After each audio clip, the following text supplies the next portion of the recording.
I'm a 32-year-old guy, married to my wife Anna 30F, for 5 years. We've had the usual ups and downs, but overall, I'd say we're solid. At least I thought we were. Until my family decided to throw me a surprise divorce party. This whole thing started about 2 weeks ago when I got an invitation from my mom. It was a last-minute thing, super vague, just saying she and my sister were hosting a New Beginnings party at my parents' house. That immediately threw me off because first of all, what the hell is a New Beginnings party? And second, there were no birthdays, anniversaries, or anything coming up. I even double-checked to make sure I wasn't forgetting someone's milestone. I showed the invite to Anna, and she was just as confused. My mom and sister don't really go out of their way to invite both of us to things. They tolerate Anna at best, but there's always been tension. Especially with my sister. She's never liked Anna, and it's not even subtle. I don't know if it's jealousy, control issues, or what, but it's been a thing since day one. Still, I figured maybe it was just a family dinner with a weird name. We didn't think too much of it. That was. Until my best friend made a joke that set off every alarm in my brain. We were grabbing a drink after work when he casually went, "Hey man, you doing okay? Like, you and Anna?" I asked what he meant, and he shrugged. "I don't know, your sister was saying some stuff. Just wanted to check in." I pressed him for details, but all he had was that my sister had been making comments about how things were rough, and how it's probably for the best. He didn't take her seriously, just assumed she was stirring drama like she always does. At that point, I was officially weirded out. Anna and I had been a little off lately. Just normal married stuff. Work stress, arguments about dumb things like forgetting to take the trash out. Nothing major. But why was my sister acting like we were on the verge of splitting up? I mentioned it to Anna, and she got quiet for a second before brushing it off. Probably just her usual nonsense. Fast forward to the night of the party, we pull up to my parents' house, and the driveway is packed. Way more cars than I expected. I assumed it was just a small gathering, but inside, it looked like a full-on event. We walk in, and that's when we see it. Banners. Balloons, a freaking cake, and not just any decorations. We're talking giant gold-lettered signs that say "Freedom at Last" and "Cheers to New Beginnings." Tables lined with champagne glasses, people smiling, clapping, congratulating me like I just got a promotion. Anna stiffens next to me. I can feel her hand gripping my arm. Then my mom raises her glass and makes a toast. To my wonderful son, finally moving on to a fresh start. "We're so happy for you, honey. I feel like I've been hit by a truck." I look at Anna, and she's ghost pale. My brain is scrambling to make sense of what's happening, but then my sister steps forward, grinning like she just won the lottery. "It was time, honestly," she says, smug as hell. The room goes silent. People are watching, waiting for me to respond. I finally find my voice. "What the hell is this?" My dad clears his throat. We saw the signs, son. It wasn't working. You deserve better." Anna makes a sound. Half laugh, half choke. She turns to me, eyes wide. Do they know something I don't? Her voice is quiet, but in the silence of the room, it cuts through like a knife, and then, before I can say anything, before I can even fully process what's happening, she storms out. I snap out of my daze and run after her, shoving past my sister, ignoring my mom calling my name. I barely register the whispers and murmurs from the crowd. By the time I reach the driveway, Anna is already in the car, door slamming shut. I grab the handle. "Anna, wait." She locks it, won't even look at me. I'm standing there in front of my parents' house, with a whole-ass divorce party happening behind me, for a divorce I didn't even know I was having. And my wife, she's just driven off. The moment Anna's car sped out of the driveway, I knew I was screwed. I ran back inside, grabbed my keys, and left without another word to my family. The party was still going. People were laughing, clinking glasses. I heard my sister say something behind me, but I wasn't listening. I called Anna as I drove home, but every call went straight to voicemail. Texts were left on read. By the time I pulled into the driveway, the house was dark. Her car was parked outside, so she was home, but when I got inside, the bedroom door was locked. I knocked. No response. I knocked again. Harder this time. "Anna, please." Silence. I tried the doorknob. Locked. I stood there for a minute, then leaned my forehead against the door. Another call. Straight to voicemail. I checked my phone. 12 missed calls. Not from Anna. From my mom. I ignored them. Then my notifications exploded. The family group chat was lighting up with messages. Photos from the party. Pictures of the banner. The cake. People posing with champagne glasses. And right in the middle of it all, my sister's post. "Fresh start for my bro. Couldn't be happier for him." The comments were a mix of support and confusion. Some relatives, especially the ones who weren't there, were asking, "Wait, what? He's getting divorced?" Others were congratulating me. Congratulating me. I called my mom. She picked up immediately. "Oh, honey, I've been trying to reach you. Are you okay?" I didn't even know where to start. I asked her what the hell that party was about. She sounded surprised, like she hadn't expected me to be this upset. "We honestly thought we were doing what was best for you." My mom said, voice shaky. "Your sister showed us things, convinced us you were unhappy, and well, we just didn't want to see you struggle. We never meant to hurt Anna, but we thought we were helping you." I asked her why she would think that. A pause, then she said, "Your sister convinced us you were planning to file for divorce. She even showed us fake text messages, things she claimed you had written about how unhappy you were. She made it seem like you were only staying with Anna out of fear. We thought we were just supporting you in something you wanted but couldn't admit yet. She twisted things, times I'd vented about work stress, little arguments Anna and I had, moments of frustration into proof that my marriage was doomed, and somehow my entire family just ran with it. I told my mom she should have asked me before throwing a damn divorce party. She actually laughed. We were just looking out for you. We thought you'd be relieved." I hung up. I went back to the bedroom door. Knocked again. Still nothing. I tried one last time. "Anna, please, talk to me." The lock clicked. The door cracked open just enough for me to see her face. Her eyes were red. She looked at me for a long time, then said, "Do you secretly want this? Is that why they think this?" I shook my head immediately. "No, absolutely not." She let out a shaky breath. "Then why does your whole family think we're done?" I told her everything, about my sister twisting things, about my mom just assuming, about how none of this was true. She listened, but when I finished, she didn't look any less hurt. "Then what have you been telling them about me?" I told her the truth. I hadn't been talking about her. I'd vented about work stress, about being exhausted, but never about our relationship. I never made it seem like we were falling apart. She didn't look convinced. I stepped closer. "Anna, I swear to you." She shook her head. I don't know what to believe. Then she shut the door again. I didn't sleep that night. The next morning, I woke up to more group chat messages. Some family members were apologizing. Others, not so much. My sister's latest message, "I get that he's upset, but we were just trying to help. He'll see it eventually." My mom's follow-up, "We only wanted what's best for you, sweetie." And the worst one? My dad, who barely spoke during the whole party, just saying, "Give it time." Like I was eventually going to thank them for this. I snapped. I typed out a message for everyone to see. "I don't know what the hell you all thought you were doing, but this is beyond messed up.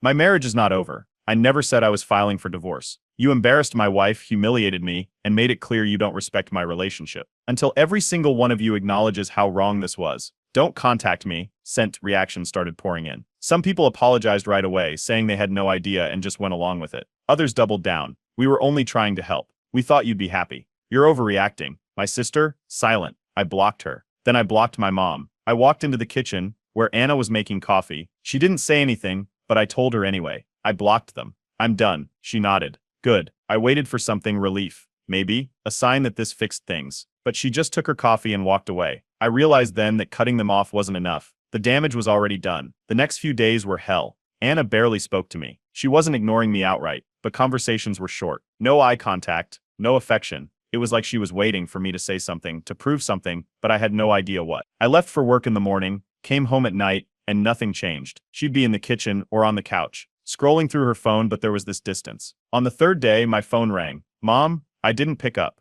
A voicemail came through. "I know you're upset, but we really were just trying to help. We saw the writing on the wall, honey. We thought we were just speeding up the inevitable." The inevitable. I deleted it without responding. Later that night, another call, Dad this time. I debated ignoring it, but something told me to answer. He started off calm, said he didn't want to argue. Then he dropped the bomb. "We had proof. You know, you were unhappy. We saw the messages." I asked him what the hell he was talking about. He hesitated. "Your sister showed us." At that point, I walked into the bedroom and put the call on speaker. Anna was lying there, scrolling through her phone. I wanted her to hear this. I asked him again what messages. Apparently my sister had screenshots. Old texts from months, even years ago, random complaints, venting about work stress, about feeling exhausted. She had pieced together these out-of-context messages and convinced my parents they were proof. I was miserable in my marriage. Anna froze. Her phone lowered, but she didn't look at me. I pressed my dad. "How did my sister even get these messages?" Silence. Then the truth. I had left an old phone at my parents' house,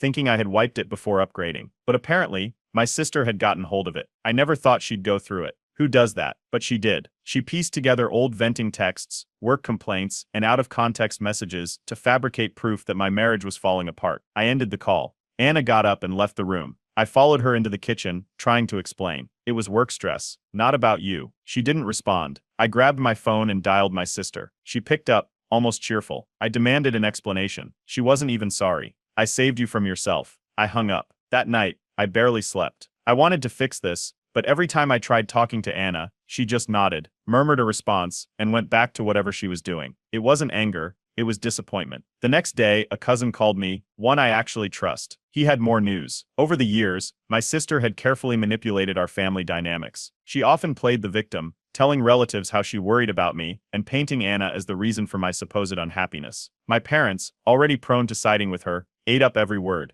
and distant relatives who only heard her side simply assumed she was telling the truth. No one ever questioned her, because she had always been the concerned sister's just looking out for me. Then the cousin asked if I had seen my sister's Reddit post. I told him I had no idea what he was talking about. He sent me a link. It was a long, detailed post from an anonymous account, but the details were uncannily familiar. It was about a guy trapped in a toxic marriage. His wife was cold, dismissive, controlling. The guy wanted out but was too afraid. His family had to step in to help him. It was my life. Twisted, exaggerated, completely fabricated. In the comment section, people were eating it up, calling the wife a narcissist, telling the brother to run, some even praising the sister for looking out for her sibling. I sent the link to my best friend. He did some digging. The account had been active for years, and this wasn't the first post about me. Anna walked into the room while I was staring at the screen. I showed her the post. She read it, didn't say anything for a long time, then quietly, "This is why they hate me." I didn't have an answer. That night, Anna lost it. Not at me, at everything. She started pacing, ranting about how she had spent years wondering why my family never liked her, why they never gave her a chance, and now, it all made sense. She turned to me and asked, "How am I supposed to trust them? How am I supposed to trust you?" I told her I was done, with all of them, that I was going no contact. She didn't respond. I grabbed my phone and blocked my sister's number. Then, my mom's. Then, my dad's. That's when my phone buzzed with a new text. From a random number. I opened it. "You'll thank me later." It was from my sister. I blocked that number too. But even as I did it, I knew this wasn't over. A week passed. Anna wasn't ignoring me, but things weren't the same. Conversations were short. Interactions careful, like she was waiting for me to slip up to prove her worst fears right. Every night, she went to bed early. Every morning she left for work without saying much. She wasn't angry. She was distant. I suggested marriage counseling. She didn't even look up, just laughed under her breath and said, "Maybe your family should be the ones going." I didn't push it. Meanwhile, my family, silent. No apologies. No explanations. Nothing. Until my mom called from a new number. I let it go to voicemail. When I checked it, her voice was soft. Not apologetic. Just tired. "I know you're upset, but we really were just looking out for you. We only did what we thought was best." They weren't sorry. They didn't even think they were wrong. I blocked the number. That night, a cousin reached out. One I still trusted. He asked if I wanted to know the truth about my sister. I told him to spill. Apparently, my sister had been planting rumors about Anna for years. Little things, comments at family gatherings, hints dropped in conversations, implying Anna was controlling, manipulative, that she wasn't the right one for me. She never made outright accusations, just seeds of doubt, enough for people to start believing it. Then, my cousin asked if I had seen my sister's Reddit posts. I told him I had. The one about my toxic marriage. He sent me more, different accounts. Same pattern. Every few months she had been making new posts, all with the same theme. Her poor brother stuck in a miserable marriage. Anna was cold, controlling, selfish. Every argument we had, every minor issue, my sister twisted into evidence that I was trapped. And people believed it. Hundreds of comments, thousands of upvotes, advice from strangers telling her to save me. It wasn't just one post, it was a campaign. I sent the links to my best friend. He traced some of the accounts, different usernames, but always the same writing style. My sister had been obsessed with destroying my marriage. Anna walked into the room while I was staring at the screen. I showed her the posts. She scrolled, one after another. Then she put the phone down and sat there, silent. I waited. She whispered, "This is why they hate me." She locked herself in the bathroom for an hour. That night, I sent the screenshots to the family group chat. No message, no explanation, just the truth. A flood of reactions came in. Some relatives were horrified, asking if this was real, if my sister had really been doing this for years. Others, defensive. "You're taking this too seriously. It's just her opinion. Maybe she was just worried about you." My sister, silent, until, finally she replied, "I was just looking out for my brother," like it was nothing. I blocked her. Then I texted my parents. "Either you acknowledge what she did, or I'm done with you too." My mom lost it. "You're tearing this family apart over a girl." I blocked her too. That night, Anna stood in the doorway of our bedroom, arms crossed.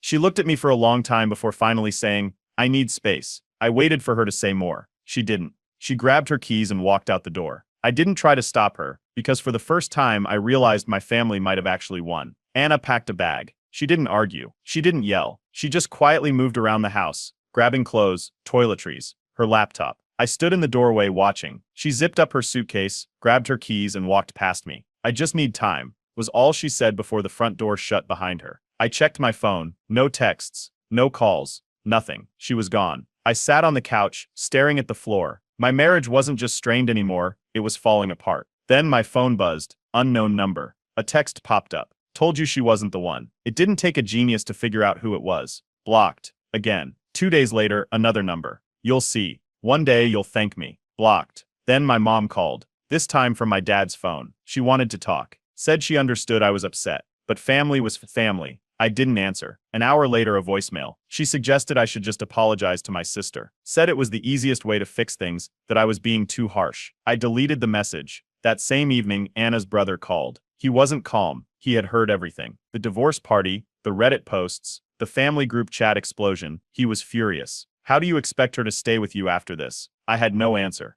Later that night, another message came in, this time from a mutual friend. Anna had told them she was considering a separation. I grabbed a pen and wrote Anna a letter. I apologized. Not for things I didn't do, but for not protecting her sooner. I told her my family was out of our lives, for good. I slipped it under her friend's apartment door. The next morning, I walked into work. My boss stopped me at the door. HR wanted to see me. I sat down across from them, confused. Then they slid a report across the table. An anonymous complaint had been filed against me. Hostile work environment. Completely false. I skimmed the report. It was filled with vague accusations, claims that I had made women uncomfortable, that I had been unstable. I asked who filed it. HR wouldn't say. I didn't need them to. I knew. My sister had found a new way to attack me. HR took the complaint seriously at first, launching a routine review. But after interviewing my coworkers and finding zero evidence, they dismissed it. My boss called me in afterward, shaking his head. This was personal, not professional. Someone wants to hurt you. Be careful. But that didn't change the fact that she had gone after my job. I walked out of the meeting and called a lawyer. I asked about harassment laws, restraining orders, how to make her stop. That night, my parents called one last time. I answered. I told them if they ever defended my sister again, they were out of my life permanently. Mom cried. Dad sighed. I hung up. 2 days later, Anna called. She had heard about the HR stunt. For the first time in weeks, she laughed. She's insane. It was the first real conversation we had in a long time. She still wasn't ready to come home, but she was willing to talk. But she had one condition. No more second chances. My family was done. I agreed. For the first time in my life, I finally knew what I had to do. The next morning, I changed my number, deleted contacts, and met with a lawyer. He walked me through options for a harassment restraining order. It's not just about blocking, he said. If she keeps finding ways to contact you, you need to establish legal boundaries. I realized then, this wasn't over. Not yet. A week passed. Then another. Slowly Anna started coming around. She wasn't ready to move back in at first, but she stopped avoiding me. We talked. Really talked. For the first time in weeks. Then one night, she came home. She didn't unpack right away. Didn't act like everything was normal, but she was there. On one condition, we were going to therapy. I agreed. The first few sessions were rough. I had to face things I'd been ignoring for years. How much control my sister had over my life. How much damage she had done. I saw the pattern. Every major decision, she found a way to be involved. Every serious relationship, she planted seeds of doubt. Every moment I was happy, she found a way to tear it down. Cutting her off was long overdue, but she wasn't done with me. Even blocked, she found ways to spread her poison. I found out through a mutual friend, she was telling anyone who would listen that Anna had brainwashed me, that I was isolated, that I was different now, that I wasn't myself anymore. Then she went after Anna's family. She messaged Anna's brother, told him Anna was controlling, that I was miserable, that I had told her things about Anna that I was too afraid to admit out loud. Anna's brother shut it down immediately. He called me, told me she was a psycho, that he had zero doubts about me, that Anna had his full support. But it didn't stop there. A few days later, my parents reached out. A new number. A long, desperate email. They begged me to fix things with my sister. For the good of the family. We just want things to go back to the way they were. She's your sister, you can't just cut her off like this. Deleted. But then, a cousin, one I still trusted, reached out, and he had something to tell me. My sister's sabotage, it wasn't just Anna. She had been doing this for years. Every single one of my past relationships, every girl I had ever dated seriously, she had planted rumors, lied, manipulated. She had actively worked to keep me single. For years, it was always the same. She would find something, some small detail, and twist it. She'd tell my parents, cousins, friends, that the girl I was dating wasn't the right one, that she was too much drama, that she was changing me. And people believed her, over and over again. Why? Because she never wanted me to have a life without her. She wanted control. I told Anna everything. She listened, didn't say a word. Then finally, call your parents. Ask them why they let this happen. So I did. I dialed the last number they had used. Mom picked up. She sounded relieved to hear my voice, like this was fixable. I asked her point blank, why did you let her do this? Silence. Then quietly, she just never wanted to lose you. That was the only excuse. That was all she had. I told her the truth. They lost me a long time ago. And this was the last conversation we would ever have. I hung up. For the first time in years, I felt free. No guilt, no second thoughts. Anna squeezed my hand. For the first time in weeks, she smiled. We were going to be okay. Cutting off my family should have felt devastating. But instead, it felt like peace. For the first time in years, there were no guilt-tripping texts, no unsolicited advice, no backhanded comments from my sister. Silence. Anna was back home. It wasn't perfect, but we were rebuilding. Marriage counseling helped. The therapist pointed out something that I should have seen years ago. Anna wasn't just hurt by my family's actions. She was hurt that I didn't recognize the manipulation sooner. She wasn't wrong. One evening, after a long session, Anna sat across from me at the dinner table and said, "If anything like this ever happens again, I'm gone for good." I nodded. I didn't need to be told twice. But just as things started stabilizing, my phone buzzed. A message from my best friend. "Dude, your sister just posted some insane Chesterisque tea on Facebook." I clicked the link. There it was. A long dramatic rant. A full-blown victim story. She wrote about how she had lost her brother to a manipulative, emotionally abusive woman. How she had tried to save him but was cut off for telling the truth. How Anna had isolated me from my family. And of course she ended it with,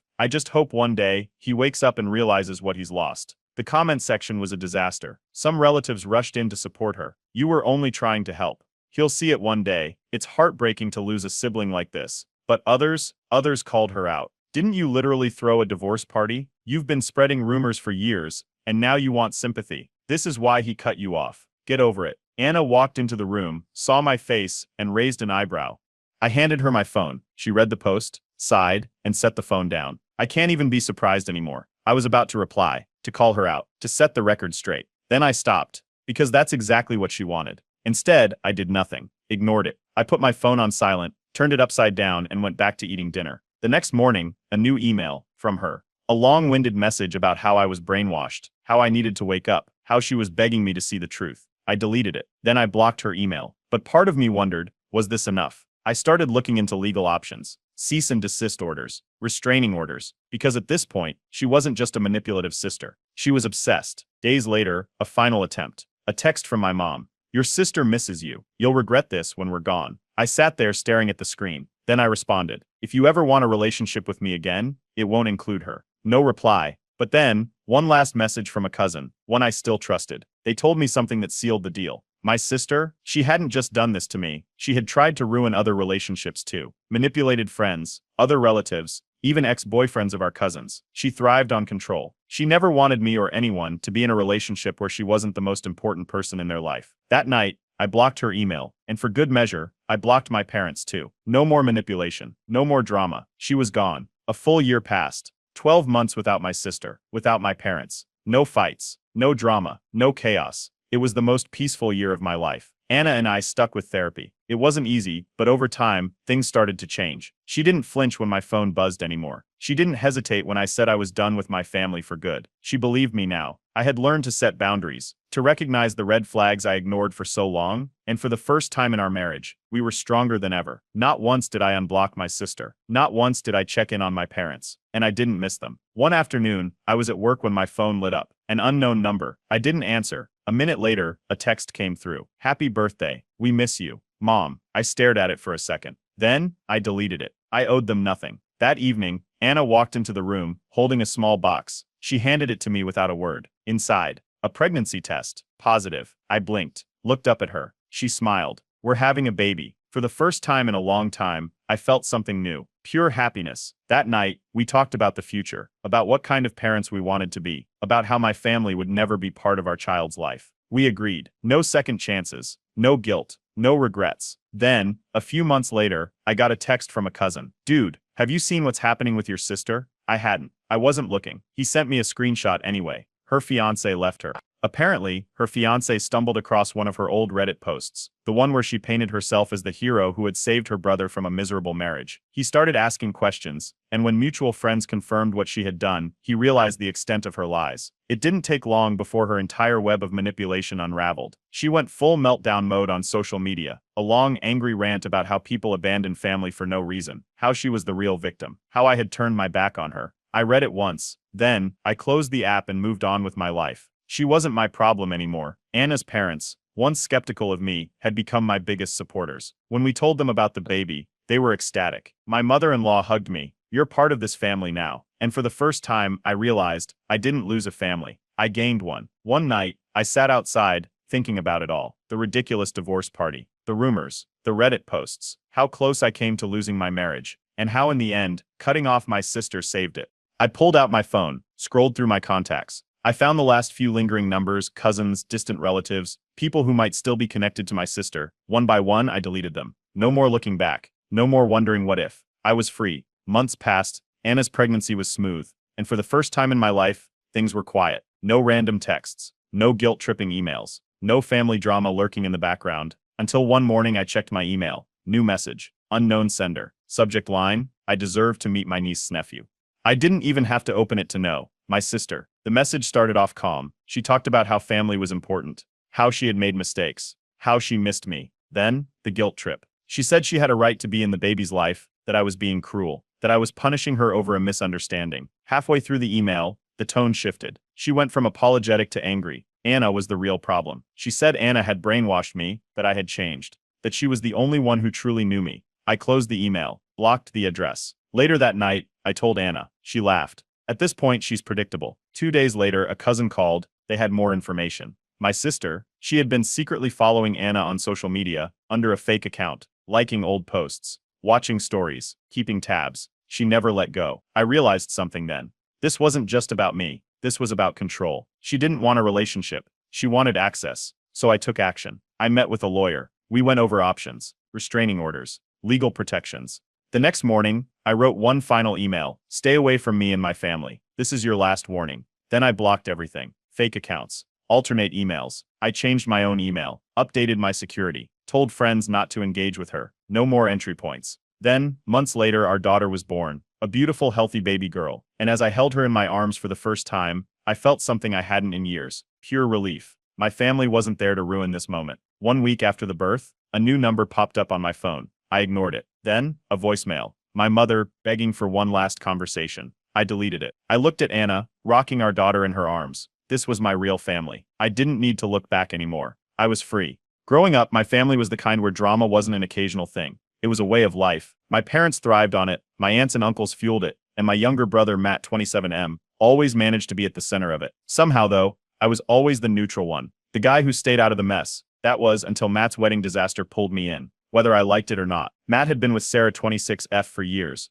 From the outside, they looked like a normal couple, but anyone paying attention could see the cracks. They had an on-again, off-again relationship filled with constant fights, and Sarah seemed more exhausted than excited whenever their wedding was mentioned. It was clear she had doubts. My parents, though, were all in. The wedding had become their obsession. Lavish venue, ridiculous guest list, no expense spared. I didn't say much about it because, well, I was explicitly told not to. My parents had a rule: let Matt handle his own relationship. Translation: stay out of it unless you're helping clean up the mess. A few weeks before the wedding, Sarah pulled me aside. She looked stressed, eyes darting like she was afraid someone would overhear us. That's when she dropped a bomb. Matt had a gambling problem. Not just casual bets, but real debt. Worse, she found out he had taken out a loan in her name without her knowledge. I wasn't even surprised. Matt had always been reckless with money, relying on our parents to bail him out. But this was different. Sarah wasn't just mad, she was scared. I told her she needed to confront him, but she shook her head. She had already tried. He had convinced her that he'd fix it after the wedding, but she didn't believe him. She wasn't sure she could go through with marrying him. I knew I should tell my parents, but experience told me they wouldn't listen. Anytime I warned them about Matt's behavior in the past, they brushed it off. That's just Matt, they'd say, as if that excused everything. So I went straight to Matt. I asked him calmly what was going on. He laughed it off at first, said Sarah was overreacting. When I pushed, he got defensive. Told me to stay in my lane and reminded me that I was always the one who never got involved in family issues. I could see it in his eyes. He knew he was screwed, but he wasn't going to admit it. At the rehearsal dinner, Sarah looked miserable. She barely spoke and kept glancing at her phone. My parents, of course, were too busy entertaining guests to notice. At one point, she pulled me aside again. I don't think I can do this, she whispered. I told her she had to make a decision soon, but she asked me not to say anything yet. I was stuck. If I warned my parents, they'd be furious. If I stayed quiet, I'd be complicit. The morning of the wedding, everything exploded. Sarah was gone. She left a message with one of her bridesmaids. She couldn't go through with it. Matt lost it. He locked himself in his hotel room, refusing to come out. My parents, they were a mix of rage and panic. Instead of wondering what went wrong in Matt's relationship, they immediately turned to me. You knew, didn't you? It wasn't a question. It was an accusation. They were convinced I should have done something, talked Sarah down, stopped her from leaving, fixed it. Apparently, being neutral no longer applied when it was inconvenient for them. Matt refused to talk to anyone for days. My parents, rather than checking on his well-being, called me nonstop to complain about what they had lost. The non-refundable deposits, the embarrassment, the social humiliation. It was never about Matt's actual mistakes. It was about how it made them look. They needed someone to blame, and since Sarah wasn't around, I was the next best target. I realized then that there was no winning with them. If I had warned them, they would have accused me of meddling. Since I didn't, I was guilty of letting it happen. No matter what, I was the scapegoat.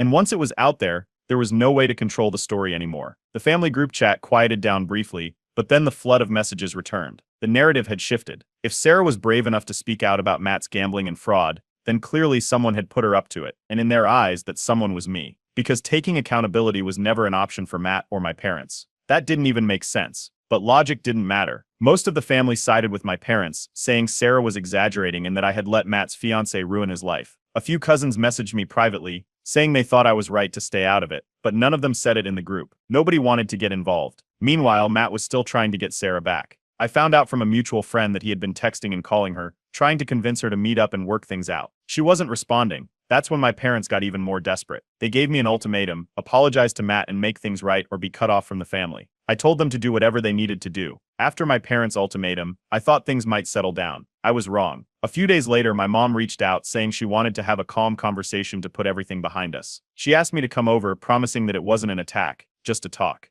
I should have known better. I walked into an ambush. My parents, Matt, a couple of aunts, and even one of my uncles were waiting for me in the living room. The second I sat down, they started in on me. My mom was crying, my dad was pacing, and my aunts kept repeating the same thing. Family needs to stick together. They wanted me to help Matt. They wanted me to fix things. Matt sat there, playing the victim. He said he forgave me for turning my back on him and was ready to move on if I was willing to do the same. I didn't say anything, just waited for him to get to the point. And sure enough, he did. He wanted me to talk to Sarah, convince her to unblock him, get her to meet with him so they could work things out. Sarah had already cut off all contact with him. She blocked his number, his social media, everything. She wasn't responding to mutual friends. Matt was spiraling, and my parents thought I could be the one to fix it. I told them it wasn't going to happen. That's when the guilt tripping started. My mom kept saying I didn't understand what it was like to be a mother, how it broke her heart to see Matt like this. My dad reminded me how many times they had supported me growing up, how Matt had looked up to me, how I was the older brother and should be setting an example. I wasn't budging. Then the switch flipped. My parents stopped begging and started blaming. They decided that the reason Sarah had cut Matt off so completely must have been because of me. They told me I had obviously been feeding her negativity and turning her against Matt, because in their minds there was no way Matt could have done this to himself. Someone had to be responsible, and since Sarah was gone, I was the next best target. I got up and left.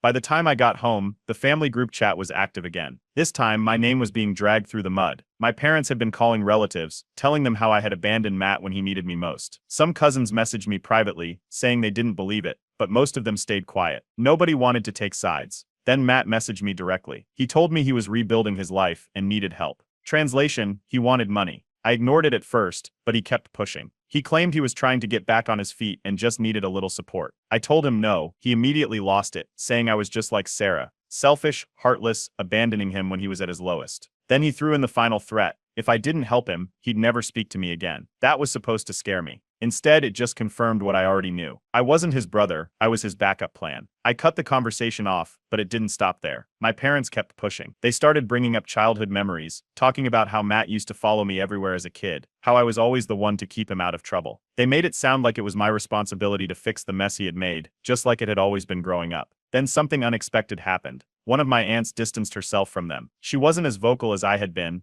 but in small ways, she started stepping back. Fewer visits, less engagement in family gossip. And then one day, she cut ties completely. She had finally had enough. She told me she supported me and that Matt had always been reckless. She said my parents were enabling him, just like they always had.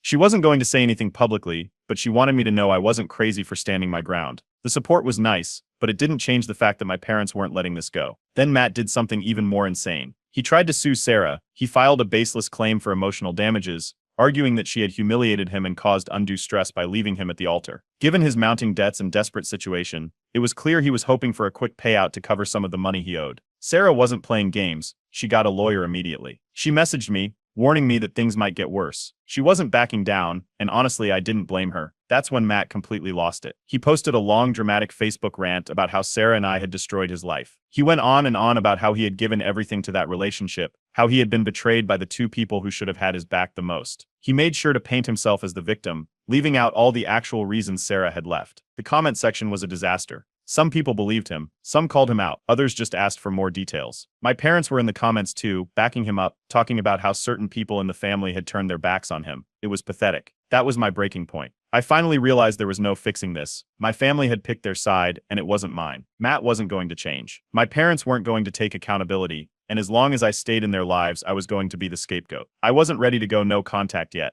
but I knew one thing for sure. I was done playing their game. After Matt's ridiculous lawsuit against Sarah and his public meltdown on Facebook, I knew I had to start cutting ties. I blocked him first. I didn't want to deal with his endless messages, manipulative guilt trips, or last-minute forgiveness schemes. Then I went low contact with my parents. I didn't block them yet, but I stopped responding to most of their calls and texts. I knew what was coming: the constant pressure to fix things, the emotional manipulation, the guilt tripping. Sure enough, the moment Matt realized I had cut him off, my parents picked up where he left off. They started messaging daily. My mom would send long, dramatic paragraphs about how Matt was falling apart and how it was my responsibility as his brother to help him through this. My dad took a more aggressive approach, short messages filled with disappointment, reminding me how family never turns their backs on each other. The family group chat didn't slow down either. The smear campaign was in full swing. My name kept coming up: selfish, ungrateful, heartless. Some relatives messaged me privately, saying they didn't agree with how my parents were handling things, but they wouldn't say anything publicly. Nobody wanted to get involved. Then it spilled into my workplace. A cousin I barely spoke to worked at the same company as me. He cornered me in the break room, pretending to just check in. It didn't take long before he started pressing me about Matt. He said the family was really hurt by my decision, and that I should be the bigger person. He wasn't being subtle. He was fishing for information, trying to see if I'd break and admit something they could use against me. I shut it down and walked away. Later that day, I overheard him talking to a few coworkers, clearly trying to spin the situation in Matt's favor. I had to have a private conversation with my manager just to get ahead of any rumors. Luckily, my boss didn't care about my family drama as long as it didn't affect my work, but that wasn't the worst of it. A few days later, my parents showed up at my house, unannounced. They were banging on the door, calling my name, refusing to leave. My phone was already blowing up with messages from relatives. Word had spread that my parents were making a last attempt to talk to me. I didn't let them in. They stood outside for nearly half an hour, alternating between begging and demanding that I come out.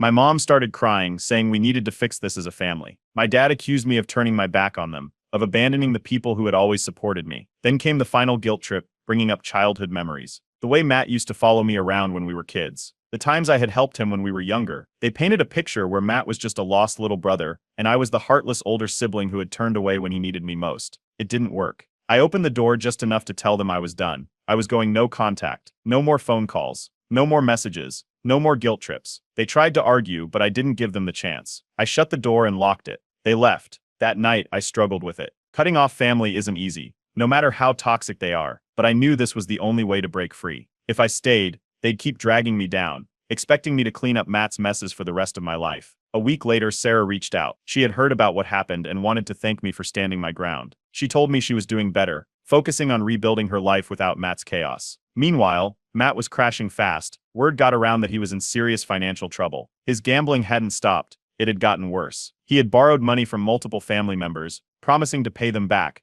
but nobody had seen a dime. Some of them started turning against him, realizing he was never going to change. My parents weren't handling it well. With Matt spiraling and me refusing to come back, they needed a new scapegoat. At first, they doubled down on blaming me, but when that didn't work, they turned on Sarah. They spread rumors about how she had abandoned Matt in his darkest moment, conveniently leaving out the part where he had stolen from her and destroyed their trust long before the wedding. They started telling everyone that she was the reason Matt had fallen apart, that she had ruined him by leaving, that she had made everything public out of spite. It was ridiculous. But I wasn't surprised. That was the moment I fully accepted the truth. I was never going to win with them. There was no reasoning, no fixing, no path where they would suddenly see me as anything other than the bad guy. And for the first time, I was okay with that. I had my answer. I was finally free. After I cut contact, things got quieter. For a while. No more messages, no more surprise visits. I thought maybe, just maybe, my family had finally backed off. Then I got a call from a cousin. Matt was worse than ever. His gambling had spiraled completely out of control. He was borrowing money from extended family, promising to pay them back once he got back on his feet. Some lent him small amounts,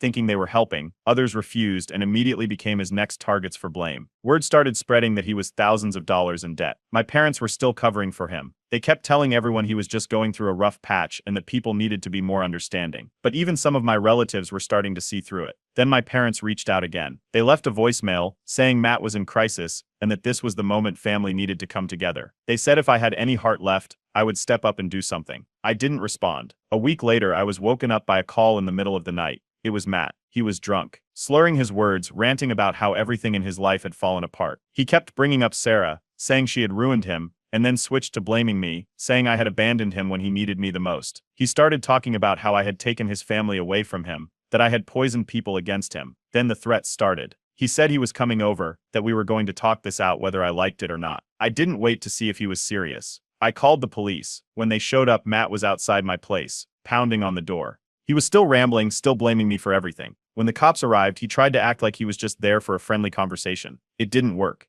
The family lost it. My parents were furious, saying I had taken it too far, that I should have just let Matt talk to me. That calling the police on my own brother was a disgusting thing to do. They made it sound like I had sent him to prison instead of stopping a drunk, angry man from breaking into my house. It didn't matter to them that Matt was the one making threats, that I had no reason to let him in, that he had put himself in this situation. The next day, Sarah reached out. She told me Matt was trying to contest the fraud charges she had filed against him. He was claiming he had never taken out the loan in her name, that she had agreed to it, and that she was just trying to ruin his life. She wasn't backing down. She also told me something else. Matt had been trying to fix his reputation. He was already looking for someone new to date. Apparently, he had been talking to mutual friends, trying to find someone who would give him a chance so he could prove he was a good guy. He was using the same tactics he had used on Sarah, love bombing, acting like a victim, making it seem like his past was just one big misunderstanding. It was clear what he was trying to do. He thought if he could just get into another relationship, he could bury the past and start fresh. Meanwhile, my parents were still determined to drag me back in. Since I wasn't responding to them anymore, they tried a new tactic, reaching out to my friends and coworkers. I started getting messages from people asking if everything was okay. Some of them said my parents had contacted them talking about how I had abandoned the family and turned my back on Matt in his darkest hour. They were trying to turn people against me. Then they went back to Facebook.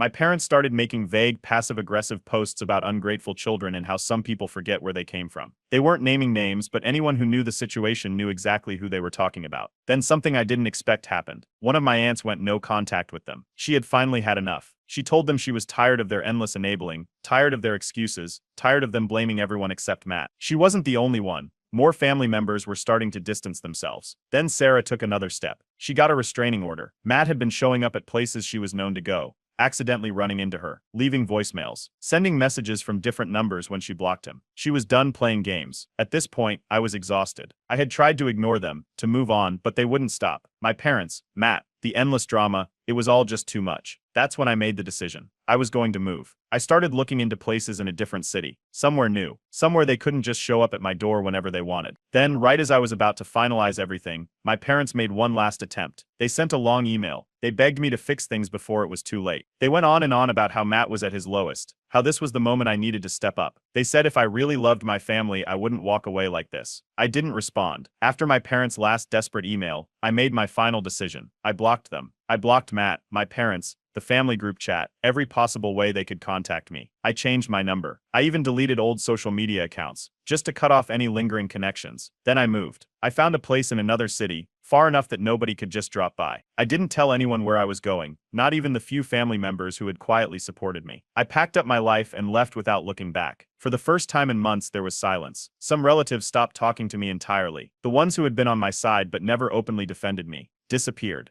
They didn't reach out, probably afraid of getting dragged into the drama. I wasn't sure if they agreed with me or if they were just taking the easy way out. Then came the guilt. Cutting off toxic family sounds easy in theory, but the weight of it still lingers. Years of conditioning don't disappear overnight. Even knowing it was the right choice, the moments of doubt crept in. Then I heard what had happened to Matt. A former family friend reached out. Someone who had distanced themselves from the drama but still kept tabs on what was going on. They told me Matt had hit rock bottom. The gambling hadn't stopped. It had gotten worse. With no one left to bail him out, he was taking more extreme risks. He had borrowed money from the wrong people. People who didn't just send angry messages when debts weren't paid. He was involved in something illegal now. Exactly what? I didn't know, and my parents, they were scrambling. More family members had started seeing through their lies. The narrative they had pushed, that Matt was just a victim of bad luck, that I was a traitor for walking away, was falling apart. People were realizing that they were the ones who had enabled Matt's behavior for years. It didn't take long for them to switch tactics. Now they were the victims. They went around telling anyone who would listen that I had abandoned them, that I had cut them off for no reason, that I had ruined the family by turning my back on them when they needed me most. But the more they talked, the worse it got for them. The extended family was divided. Some still sided with them, but others had started pulling away. My parents had spent so long making excuses for Matt that they had burned bridges with people who used to respect them. Then Sarah reached out. She had finally moved on completely. She wanted to thank me one last time for standing my ground, even when my family had made my life miserable. She was doing well, focusing on herself, finally free of Matt's chaos. Meanwhile, my cousin, the one who had tried stirring things up at work, was gone. After I had cut off contact, he had no more ammo to spread rumors. Work life returned to normal. No whispers, no weird glances. Nothing. It was like the entire mess had never happened. Then I heard about Matt's new relationship. It happened fast. Suspiciously fast. Apparently, he had met someone new and just like before, he was already love-bombing her. Telling her how much he needed someone who would stand by him. How his ex-fiancée had ruined his life. How his own brother had betrayed him. It was clear what he was doing. He wasn't changing. He was just looking for another target. Then out of nowhere, I got a message. It was from a cousin who had never really taken sides before. They told me more people in the family were starting to realize the truth. That my parents' constant excuses, their refusal to hold Matt accountable, their obsession with blaming everyone but themselves, it was all catching up to them. And for the first time, I felt something close to closure. I started therapy. I had spent so long dealing with my family's dysfunction that I never really unpacked it. Therapy made me realize just how much of my life had been shaped by the role they had forced me into. The fixer, the neutral one, the person who was expected to clean up every mess while getting nothing in return. Then an uncle reached out. He wanted to mediate a reunion. He said my parents regretted how things had gone and wanted to talk. That it was time to put the past behind us. I didn't even hesitate. I declined. For the first time, I didn't feel any obligation to fix anything. They had made their choice CES. Now they were living with the consequences, and I was finally free. I thought I had seen the worst of it. I thought cutting contact would mean I could finally move on, but my family had other plans. Matt's life was falling apart faster than even I expected. His new relationship ended almost as quickly as it started. The woman he had latched onto must have figured out what he was doing because she completely cut him off. From what I heard, it wasn't a clean breakup. He had tried his usual tactics, guilt, love bombing, promising change, but none of it worked. She wanted nothing to do with him. Then, the real fallout hit.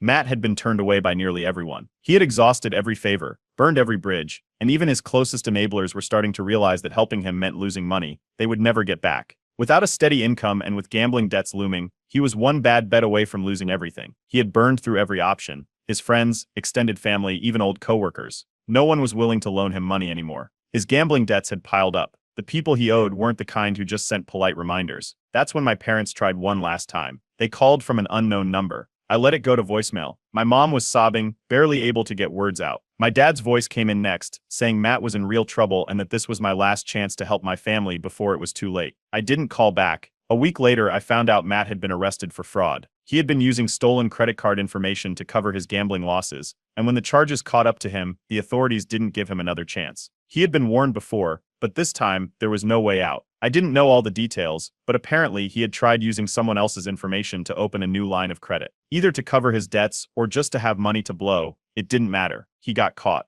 And my parents, they expected me to fix it. This time they didn't beg, they demanded. But there was something different this time. The desperation in their voices wasn't just about Matt anymore. Their finances had taken a serious hit, and they were barely staying afloat after covering his debts. Their last hope was me, and I wasn't going to be their safety net. They left me another voicemail, saying I needed to step up and bail Matt out. That no matter what had happened before, family doesn't let family rot in jail. They made it sound like I was the only thing standing between Matt and total ruin. I ignored it. Then the messages from the extended family started. My parents must have gone on another campaign, because suddenly I was the villain again. How could you let your own brother go to jail? No matter what he did, he's still your blood. They kept trying to guilt me, but it wasn't working anymore. Then, something unexpected happened. More people were cutting my parents off. Some of my cousins, ones who had stayed neutral for the longest time, finally saw the truth. The endless enabling. The refusal to hold Matt accountable. The constant need to shift blame. They were done. My parents weren't handling it well. They were running out of people to manipulate. That's when I got an anonymous text. You'll regret abandoning your family. No name, no context. Just that. I wasn't even surprised. My parents were getting desperate, and when they got desperate, they got reckless. Then came their most insane move yet. They tried to sue me for emotional distress. I got an actual notice, filed in some pathetic attempt to scare me into helping them. It didn't go anywhere. A lawyer took one look at it and told me it was nonsense. But the fact that they even tried was unbelievable. And while they were busy wasting time with that, their own financial situation had collapsed. The wedding expenses, Matt's debts, the legal fees, it all added up. They were drowning. They had no choice but to sell their house. And of course they blamed me for it. To them, this was my fault. If I had just been a good son, if I had just helped when I was supposed to, none of this would have happened. But here's the thing. The moment they sold the house, the harassment slowed down. Maybe it was because they had to focus on their own problems for once. Maybe they finally realized I wasn't going to budge. Whatever the reason, the messages stopped, the calls stopped, the guilt tripping through other family members stopped. Then I got another invitation. A cousin messaged me, saying there was going to be a family gathering, a chance to put everything behind us. My parents would be there. Matt wouldn't. He was still dealing with his legal issues. I didn't even think about it. I refused. I was done. For the first time, I didn't feel any doubt. No guilt. No obligation. Just relief.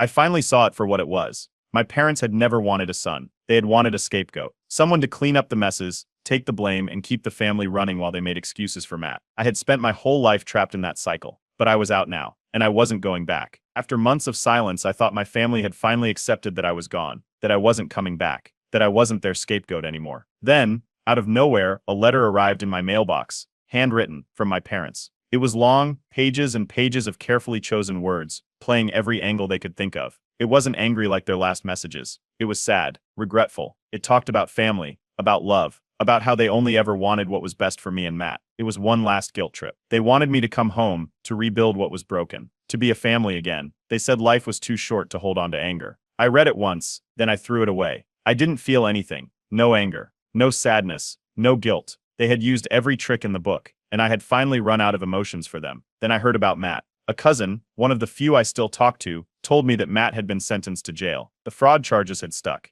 It wasn't a long sentence, but it was enough. And of course my parents blamed me. To them, this was my fault. If I had helped him earlier, he never would have ended up in this situation. If I had just given him another chance, none of this would have happened. They told everyone who would listen that I had abandoned my own brother when he needed me most. But this time, fewer people believed them. My extended family was falling apart over the drama. Some relatives still defended my parents, still saw Matt as a victim. Others had had enough. More and more people were cutting them off, realizing they had spent years enabling Matt's destruction while blaming everyone else. They were losing their support system. Then I had a moment of hesitation. I thought about writing a letter back, not to apologize or reconnect, but just to say my piece, to get the last word. But I didn't. There was no point. Instead, I focused on my own life. I had started dating again. After everything with my family, I had spent so much time just trying to heal that I hadn't even thought about relationships. But now, I was finally in a place where I could move forward. I wasn't carrying their weight anymore. Then I heard something else. My parents' reputation was in ruins. The more they complained about me, the worse they looked. People were starting to see through their lies. They had spent years pretending to be the perfect family, covering up Matt's problems, painting me as the difficult one. But now, too many people had seen what really happened. The truth had caught up to them. Meanwhile, therapy was working. For the first time in my life, I wasn't living under the weight of their expectations. I wasn't feeling guilty for things that weren't my fault. I wasn't responsible for fixing problems that weren't mine to fix. Then Matt tried one last time. A week before his sentencing, he sent me a message. At first, it was just a guilt trip. The same tired lines about how I had betrayed him. Then, when he realized I wasn't responding, the threats started. He was desperate, clawing for any reaction, but I wasn't giving him one. It was a long rant. Angry, bitter, full of blame. He called me a traitor, a coward, a terrible brother. He told me I would regret this one day. I didn't respond. I blocked the number. Then my aunt called. She had been one of the only family members to see through the lies from the start. She told me Matt was asking for me. He wanted me to visit him before he went in. I told her no. There was nothing left to say. Then, out of nowhere, I got a final message from Sarah. She was doing great. She had moved to a new city, gotten a new job, and was thriving. She had put everything behind her and wanted to thank me one last time for standing firm when it mattered. That was when it hit me. Just how much had changed. I wasn't the same person who had been trapped in my family's dysfunction. I had walked away and I hadn't looked back. I opened my contacts and scrolled through, looking for any last remaining connection to my family. Then, quietly, I deleted the last of them, and just like that, I was finally free. For the first time in my life, I was truly free. No more late-night guilt trips, no more family group chat blowing up with blame, no more feeling like I had to fix problems I didn't create. And the difference was immediate. I started focusing on my own life, things I had put on hold for years because I had been so caught up in my family's chaos. Work got easier. My friendships got stronger, I surrounded myself with people who genuinely cared about me, who chose to have me in their lives, not people who saw me as an obligation. For the first time, I wasn't dealing with stress that wasn't mine. Matt went to jail, served his sentence, and when he got out, it was like he didn't exist to me. I never checked up on him, never heard from him. As far as I was concerned, we were strangers now. My parents, on the other hand, weren't done. Even after everything, they still tried one last desperate attempt to reconnect. Since I had blocked them completely, they started going through distant relatives, people I hadn't spoken to in years. I got messages from second cousins, old family friends, people who had no idea about the full situation, but had been fed their version of the story. They told me my parents missed me, that they had changed, that they just wanted to talk. I ignored every single one. I had already given them a lifetime of chances. They had shown me exactly who they were, over and over again. I wasn't going to let them drag me back in. Then something happened that I never thought was possible. I fell in love. I met someone who was patient, kind, and most importantly, nothing like my family. They understood everything I had been through, and they never made me feel guilty for putting up boundaries. They supported me without question. For the first time, I saw what a healthy relationship was supposed to look like. And then one night, I had a moment of realization. I was happy. Really, genuinely happy. I wasn't looking over my shoulder, waiting for the next family disaster. I wasn't getting dragged into problems that weren't mine. I wasn't being forced to choose between my own peace and my family's demands. I had escaped. I know not everyone gets that chance. Some people stay stuck in toxic family cycles because they feel like they have no way out. I almost got stuck myself, but I made it out, and I don't regret a single thing. So for everyone who followed my story, who supported me when I felt like I was losing my mind, who reminded me that it was okay to walk away, thank you. This is my last update. Because for once, there's nothing left to say. I'm free. And that's the end of this story.